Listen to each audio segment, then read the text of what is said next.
हाय दोस्तों, मैं लेकर आया हूँ एक गर्भवती हिरनी की कहानी। और ऐसी ढेर सारी कहानियों को सुनने के लिए हमारे चैनल को लाइक, कमेंट, सब्सक्राइब करें। एक जंगल में एक गर्भवती हिरनी थी। उसका प्रसव काल निकट आ गया था।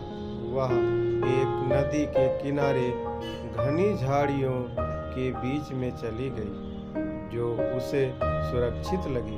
अचानक उसे प्रसव पीड़ा शुरू हो गई। उसी समय आसमान में काले काले बादल छा गए और बिजली कड़कने लगी, जिससे जंगल में आग भड़क उठी। उसने अपने बाईं ओर देखा तो वहां एक शिकारी तीर का निशाना उसकी ओर लगाए हुए खड़ा था। उसने दाईं ओर देखा तो एक भूखा शेर उस पर घात लगाए हुए उसकी ओर बढ़ रहा था। हिरनी सोचने लगी कि अब वह क्या करे।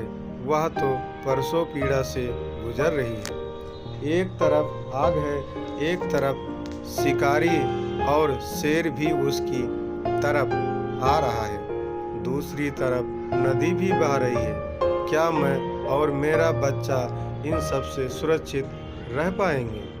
फिर उसने अपना सारा ध्यान अपने बच्चे को जन्म देने में लगा लिया। बाकी सब कुछ ईश्वर के भरोसे छोड़ दिया। फिर जो हुआ आश्चर्यजनक था। बिजली कड़कने से शिकारी की आंखें चौंधा गई। तीर दूसरी ओर चला गया और जाकर भूखे शेर को लग गया। इसी बीच बारिश होने लगी और जंगल की आग बुझ गई। इधर हिरनी ने एक स्वस्थ बच्चे को जन्म दिया। दोस्तों, ऐसी समस्याएं कभी कभी हमारे सामने भी आ जाती हैं। तब हमें कोई भी रास्ता नहीं सूझता।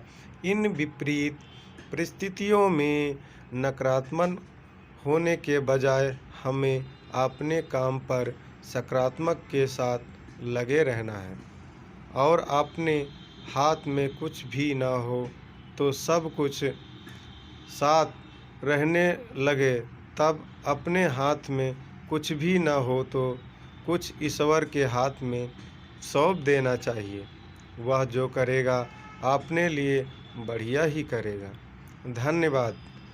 फिर मिलेंगे एक और नई कहानी के साथ। तो प्लीज़ चैनल को लाइक, कमेंट, सब्सक्राइब करें। धन्यवाद।